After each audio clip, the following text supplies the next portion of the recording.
La famille, hier les Ivoiriens ont fêté les 1 an d'anniversaire du Mali. Vous savez que lors de la CAN, ils ont gagné le Mali d'une façon humiliante. Donc du coup, hier c'était l'anniversaire de cette défaite-là. Mais à ma grande surprise, les Maliens ont manifesté leur mécontentement suite à cela. Ils ne sont pas restés indifférents. En tout cas, écoutez la vidéo de ce Malien et on revient juste après. Et les Ivoiriens, moi je vais vous dire quelque chose. C'est-à-dire la différence entre vous et nous les Maliens là. Et nous les Maliens, on n'aime pas se moquer des gens. Mais vous les Ivoiriens, imagine si c'était les Maliens, on allait laisser les réseaux là. Mais nous ne sommes pas comme vous. Attendez. Donc en fait ça c'est réel ça? Moi je croyais que c'était une blague, ouais, t-shirt, non. Ou des t-shirts on a écrit, de toute façon, genre on a écrit, vous connaissez les t-shirts? Non. C'est des vrais t-shirts. Rien n'est jamais terminé. Tant que la fin n'est pas sifflée. 89-17. Les gars, j'ai jamais vu un tel pressing depuis Rafa Benitez avec Liverpool en 2007. Et son pressing tout terrain. Dirk Kuyt, Girard, etc. Fernando Torres, j'ai jamais vu ça. Les gars, c'est une dinguerie. On ne respire plus. Sur toutes mes vidéos, des fois ça n'a rien à voir. Des Irlandais à gauche, des Irlandais à droite, 89-17, 89-17.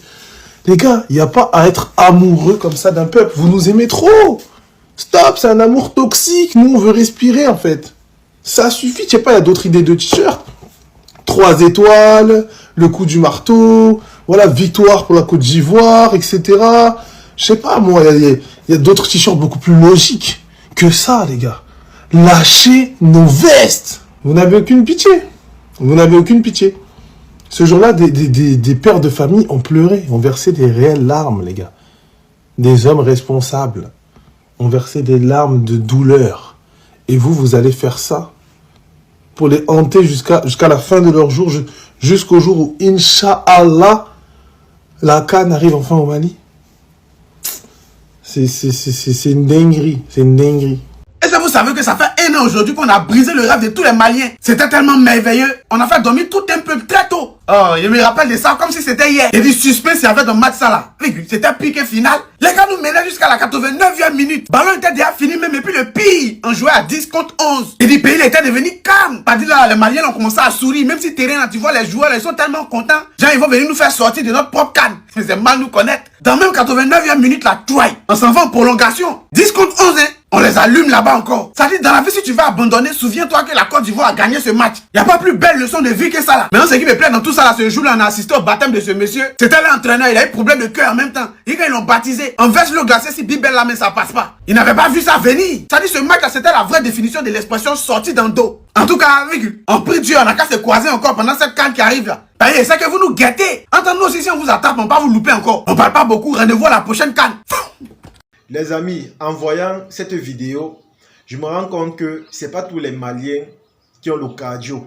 C'est pas tous les Maliens qui connaissent faire les clashs. C'est pas tous les Maliens qui sont impliqués sur les réseaux sociaux.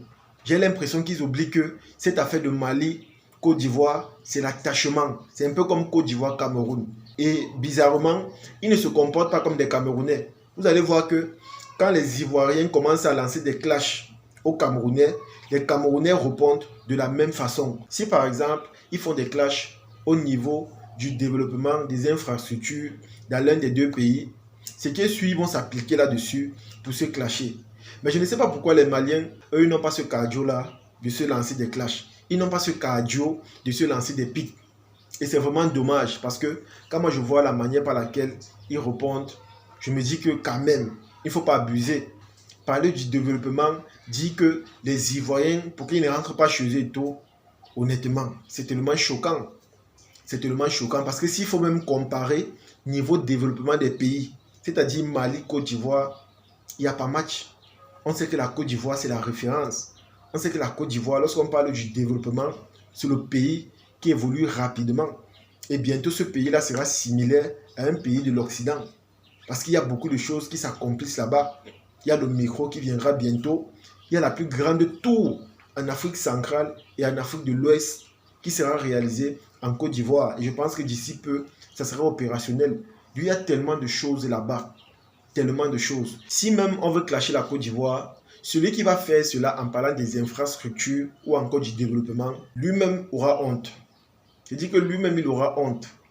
Parce que quand un Ivoirien va venir parler pour répondre suite à ce clash-là, lui-même, il va voir qu'il a eu tort de parler de ça. Donc, du coup, pour répondre à la Côte d'Ivoire, moi, je pense que c'est mieux de faire cela dans l'attachement. C'est mieux de le faire dans l'attachement. Si ce n'est pas dans l'attachement, mieux vous laisser. Parce que si vous parlez pour le développement, là, ils vont vous gagner.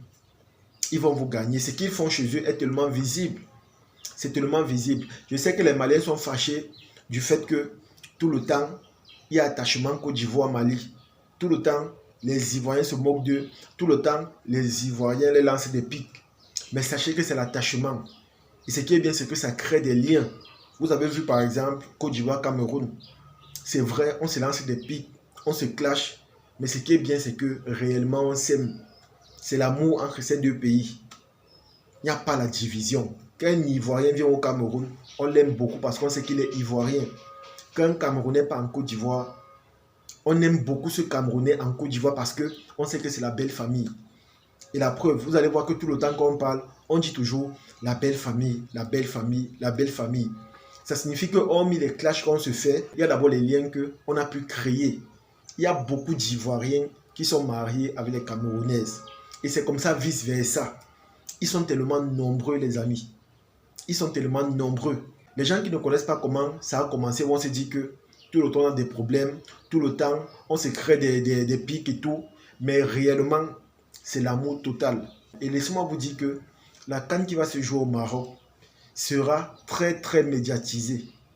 Je dis bien très très médiatisée. Les gens auront l'impression que la CAN a concerné deux pays, le Cameroun et la Côte d'Ivoire. Quand vous allez partir sur la toile, le boucan qu'il y aura là-bas, le bruit, le bavardage, ça sera les deux pays là, Côte d'Ivoire, Cameroun. Et laissez-moi vous dire que ça sera quelque chose de très très merveilleux. Parce que comme j'ai dit, à travers ça, on va se créer des liens.